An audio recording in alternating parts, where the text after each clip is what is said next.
кошки-мышки. Сергей Михалков.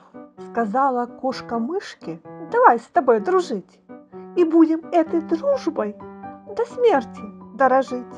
Боюсь, сказала мышка, что цель твоя близка, и будет наша дружба предельно коротка.